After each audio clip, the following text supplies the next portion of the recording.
The snake god Glycon hissed when the Roman emperor entered his temple. Marcus Aurelius was at war with the barbarians, and he wanted guidance from the gods. How could he be sure of victory? In the dim light of the flickering candles, he could see the snake god's human face sway and contort while its scales rustled. Then a commanding voice cracked the stillness. Into the pools of the Ister, the stream that from Zeus taketh issue, hurl I command you a pair of Cybele's faithful attendants. But what it said was completely incomprehensible. Luckily, there was a scribe to note down the words. Interpreting the cryptic oracle was difficult, so Emperor Marcus Aurelius turned to his host of soothsayers and magicians. Eventually they decided that the snake god was commanding them to throw a pair of lions into the Danube River. This, apparently, would give the Romans victory. Transporting the lions to the German frontier wasn't easy. They kept trying to escape their wooden cage, and they ate enough pigs to feed 10 men, but at last Marcus Aurelius's army reached the swirling waters of the Danube. On the other side stood the hordes of Germanic barbarians, trousered, bare-chested, their sharp sea axes glinting dully in the freezing rain. The lions looked cold and bedraggled when the Romans slipped open the door to their cage and forced them into the water with a wall of spears. The beasts didn't turn around, but paddled furiously through the current to the other bank. When they hauled themselves ashore, a horde of German barbarians immediately clubbed them to death. A few months later, the Germanic tribes broke through the Roman ranks and sacked the city of Uderzo. In the light of this disaster, Glycon, the snake god oracle, made an amendment to its prophecy. It had indeed foretold victory if its commands were followed, but it never said who that victory was going to belong to. As far as we know, Marcus Aurelius did not consult Glycon again. But years later, a sculpture carved an image of 2 lions crossing a river into the emperor's victory column in Rome. Alexander grew up in a little fishing village off the coast of the Black Sea. His parents were peasants, and it didn't look like his life was going to amount to very much until he happened to catch the eye of a travelling doctor. It was Alexander's beauty which had interested the man. He had beautiful long hair and a handsome face, almost like a statue of Apollo. But Alexander wasn't just a pretty face. He quickly learned the strange combination of magic and medicine that travelling doctors used. When his mentor passed away, Alexander decided to go into business himself. He didn't have a lot going for him, bits and pieces of esoteric knowledge, some basic herb lore, and an understanding of how to trick and manipulate people. But it was Alexander's ambition and his clarity of vision which made this the beginning of a religious movement that would spread across the Mediterranean world. To begin with, he found himself a partner. Pine Nut the poet came from the big city of Byzantium, and he made his money selling sacred chants to priests and magicians. The 2 men travelled from temple to temple in the different towns in Anatolia, setting up shop outside the main complexes and offering their services to the sick and anxious. Eventually, leeching off a rich widow, they reached the city of Pella in Macedonia. Now this place was very famous for its snake handlers. A local myth claimed that Zeus had impregnated Olympia, one of the queens of Macedon, while he was disguised as a serpent. Her son had become the famous Alexander the Great. Perhaps this was why Alexander became suddenly very interested in snake handling because of its connection to his famous namesake. The snakes were not venomous, and Alexander decided to buy one, a very beautiful, large specimen which he was going to use as part of their collection of magical tools. It was a good investment because women especially would often come to snake handlers for help with fertility. But by this point Alexander and Pine Nut had decided they had seen enough of the world and they wanted to settle down and create something a little bit more stable. And so they set up a very ambitious plan of creating their own temple. The only problem was they were going to need money and followers. So they set out creating their own personal mythology. To begin with, they moved to the city of Chalcedon, where one night Pine Nut buried a collection of bronze tablets he had inscribed with a sacred prophecy. The next day, Alexander appeared in town and commanded the interested crowd to dig where he was pointing, because a message from God was about to be revealed. Lo and behold, the bronze tablets were discovered, and they contained a prophecy stating that Asclepius, the god of medicine, was going to appear in a little fishing village off the coast of the Black Sea. That village was Alexander's hometown. Unfortunately, before they arrived in the village, Pine Nut got a little bit carried away and started to handle poisonous vipers. One of them bit him, and he died, leaving Alexander and his big pet snake to complete the journey. News of the bronze tablet prophecy had reached the little fishing town before Alexander arrived. He entered town dressed in a white and purple cloak, his long hair running down his shoulders, and holding a falchion sword, the symbol of Perseus. Before Pine Nut had passed away, he had also prophesied that Alexander was a descendant of the hero Perseus. The simple peasants were in awe, and Alexander retreated to a darkened room to begin the next stage of his plan. As soon as he had arrived in town, the locals had started building a temple, waiting for the coming of the god of medicine, Asclepius, and Alexander decided now was the perfect time to repeat the bronze tablet trick, this time at this temple. One morning he walked outside, and before the gathered curious crowd, he declared that the god had indeed appeared in the muddy foundations of the temple. Rushing to the site, Alexander stooped down and picked out a white goose egg, which he had broken, emptied, and glued back together earlier. When he cracked it open before the crowd, they were shocked to see a baby snake inside. This, according to Alexander, was the god in serpent form. Just a few days later, all the townsfolk were invited to view the god in the dimly lit chamber in Alexander's house. When they entered, to their shock, they discovered a miracle had taken place. That baby snake had grown to the size of an enormous serpent, and its head was a human head with long hair running down its scales. But before they could get a better look, they were ushered outside. What they had actually seen was the giant pet snake that Alexander had brought with him from Macedonia. Attached to its head was a human puppet face that could be controlled by horsehair wires. But to the farmers and fishermen, this was confirmation of the prophecy. News that Asclepius had returned spread through the surrounding countryside. The late Pine Nut's prophecy had been fulfilled. But the snake god's actions confused people at first. They'd assumed because Asclepius was god of medicine that the snake god would set about healing people. But Alexander had much bigger ambitions than this. Years of travelling and tricking people had taught him that everyone was controlled by two tyrants, fear and hope. And it was prediction of the future, not medicine, which held the greatest sway over these. The snake god was called Glycon, perhaps to differentiate it from Asclepius, and it began to give oracles. You could visit in person, or you could simply write a letter and send some money. Since Glycon's reputation was so well established already, wealth poured into the little fishing village, and Alexander soon found himself employing many of the townspeople. Alexander paid all of his attendants very well. Everyone in town owed their prosperity to Glycon and his prophet, Alexander. The name Alexander chose wasn't random. Glycon sounded like the Greek word for sweetness, and in fact in Athens, sacred serpents were often given honey cakes at the temple. But Glycon was an oracle, not a healing snake, and so perhaps it was its words that people hoped would be sweet.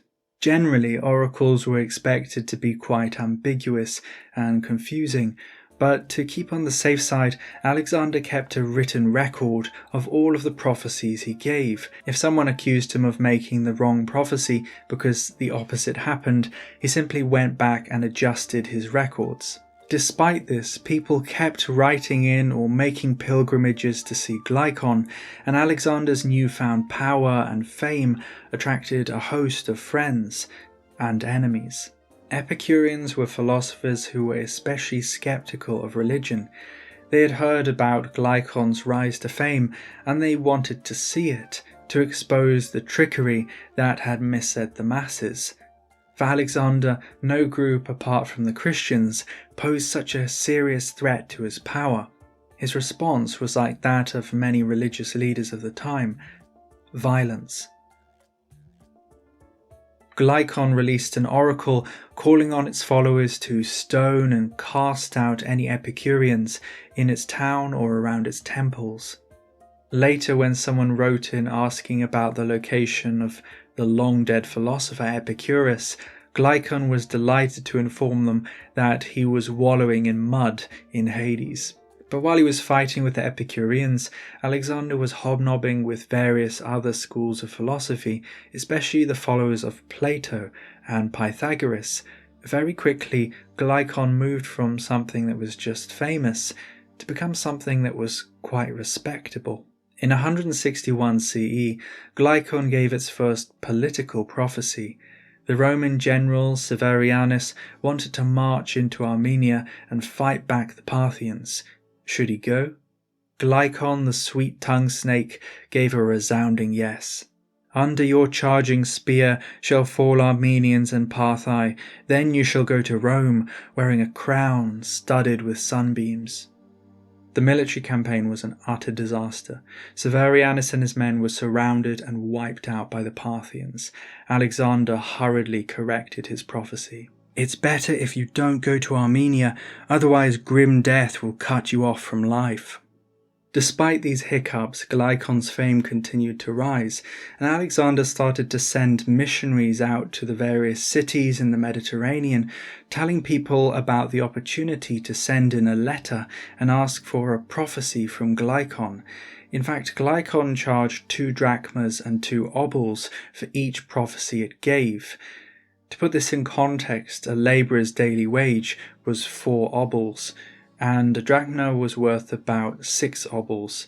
A nearby prophetic centre charged just 2 obols for its prophecies, so Glycon's premium of 2 drachma and 2 obols per prophecy came at a very high price. Now, although the threat of the Parthians had caused Glycon to make some shaky prophecies, it also brought the whole region's attention to the focus of the Roman senatorial aristocracy, and one of them, Senator Rutilianus, was a very devout man who was naturally curious about foreign religions. The stories Rutilianus heard about Alexander and Glycon fascinated him.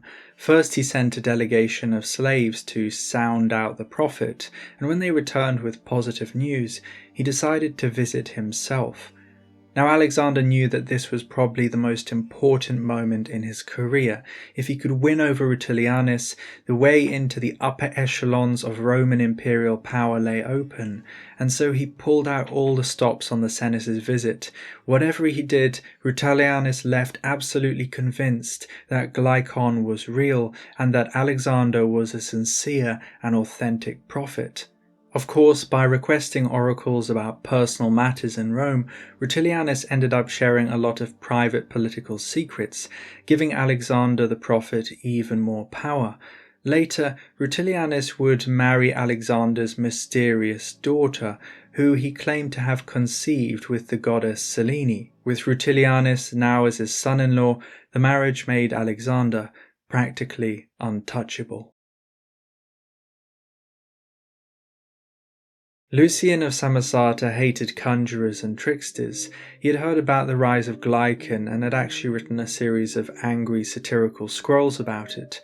But now, to escape the Parthian threat, he found himself forced to pass through the hometown of Alexander and the snake god Glycon, and so now here he was, pressed between 2 people in a heaving, sweaty crowd, watching Alexander the prophet pass by. Alexander must have sensed that there was something off about Lucian, because he turned to him and offered him his hand to kiss, and Lucian, thinking instinctively, annoyed by the sweaty, stupid mass of people around him, reached out and bit the prophet's hand. The mob was about to tear him apart when Alexander intervened.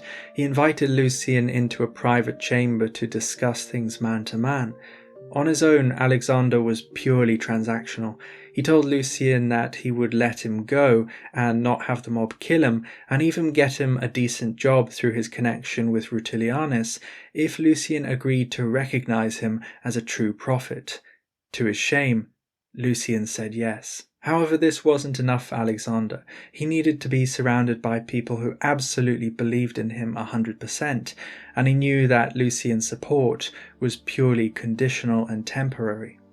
So, using some of the wealth he had collected with Glycon, he hired a group of assassins to take out Lucian permanently. Lucian escaped the killers by chance and then decided to take matters into his own hands. He travelled around Anatolia, collecting people Alexander had wronged, including several famous philosophers. Then he went to the governor of the province, Avitus, and said that he wanted to take a court case out against Alexander. To his horror, Avitus told him that it was simply not possible. Alexander had too many connections through his powerful friend, Rutilianus. In fact, Avitus said if Alexander committed a crime in front of him before his very eyes, he would not be able to act. Depressed by the situation, Lucian moved out of the province and on with his life, while Glycon's fame continued to rise. A few years after this, a second disaster skyrocketed Glycon to new levels of popularity. A plague swept through Asia Minor in 165 CE.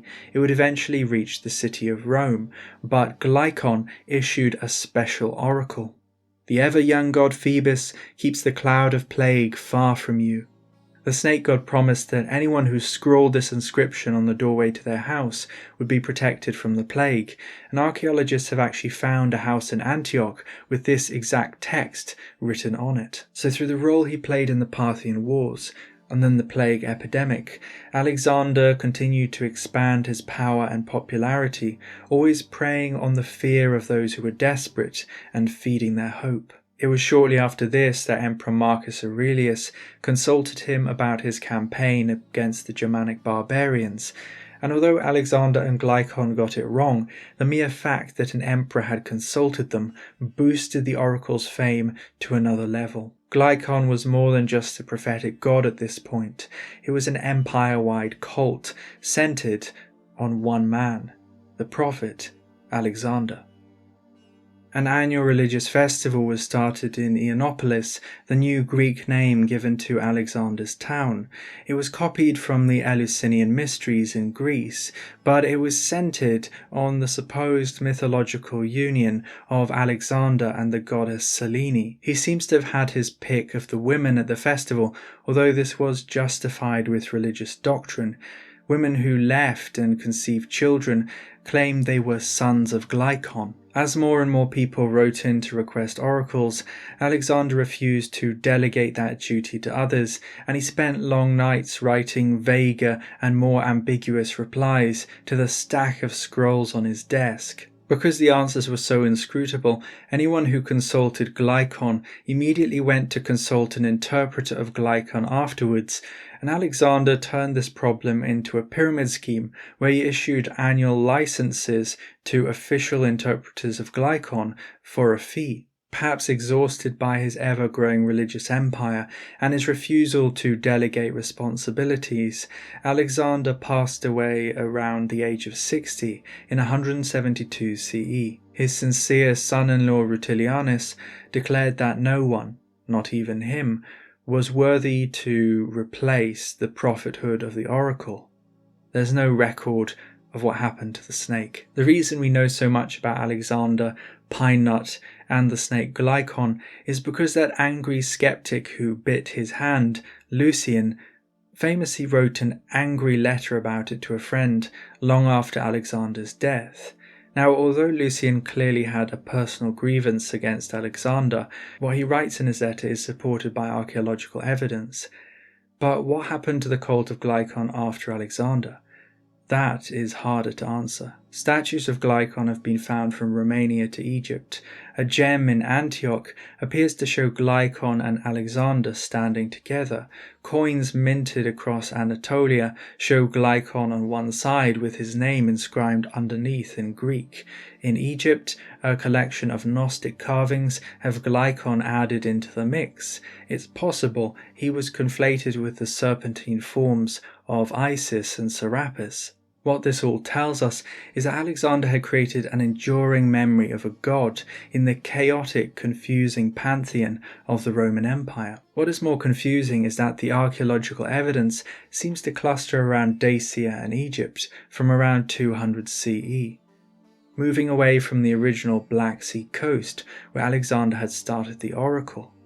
It's possible after he passed away, other tricksters and conjurers and chancers saw an opportunity in the vacant cult to establish their own branches in other parts of the empire. Because in the end, Alexander's Glycon Oracle was too much of a one-man show to endure as long as the Oracle of Delphi. But it's thanks to Lucian's decision to bite Glycon's hand that we have this extraordinary story, and perhaps that is Glycon's bittersweet legacy, a tale about tricksters and the willingness of people to be tricked. In that respect, Glycon the snake god is as old as time. There was nobody who, after meeting him for the first time, did not come away with the idea that he was the most honest and upright man in the world. Thanks for watching, and a big thank you to our Patreons and channel members. See you next time.